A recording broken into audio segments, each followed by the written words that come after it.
ดีพ่อแม่ผู้ปกครองทุกท่าน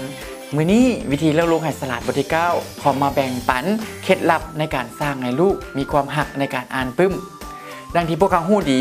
ผู้นำบริษัทผู้นำองค์กรและผู้ประกอบการและหลายท่านผู้ที่ประสบผลสำเร็จในชีวิตนั้นล้วนแล้วแต่มีความมักและหักในการอ่านปึ้มเพื่อพัฒนาตนเองอยู่เสมอ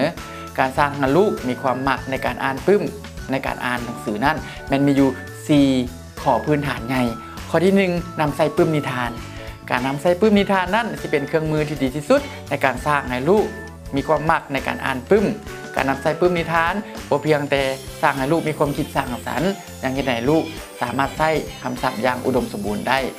ยกตัวอย่างพอลูกอายุได้5 เดือนอยู่ในท้องแม่พ่อแม่ควรอ่านปึ้มนิทานให้ลูกฟังทุกๆคืนก่อนนอนเช่นเดียวกันหลังจากที่ลูกเกิดออกมาได้0 ปี3 ปีพ่อแม่ควรสืบต่อเล่านิทานให้ลูกฟังทุกๆมื้อทุกๆคืนด้วยความม่วนซื่นและเบิกบานหลังจากที่ลูกอายุได้3 ปีเป็นต้นไป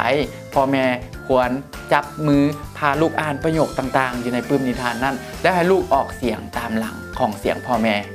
ข้อที่2การนำใส่บัตรคำ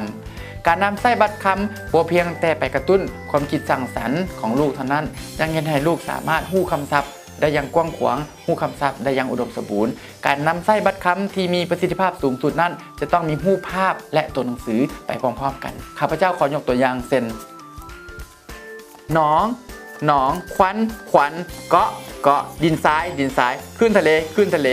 ต้องให้มีรูปภาพและตัวหนังสือไปพร้อมๆกันให้เด็กเบิงและให้ลูกออกเสียงไปนำข้อที่3ก็คือนำใช้แบบฝึกหัดที่น่าสนใจการนำใช้แบบฝึกหัดที่น่าสนใจหมายความว่าต้องให้มีรูปภาพให้มีการ์ตูนสีที่สร้างสรรค์และต้องให้มีประโยคคำเว้าต่างๆไปพร้อมกันนั่นก็ให้ลูกสามารถขีดเส้นเชื่อมต่อต่างๆเข้าหากันได้ข้อที่4ก็คือการนำใช้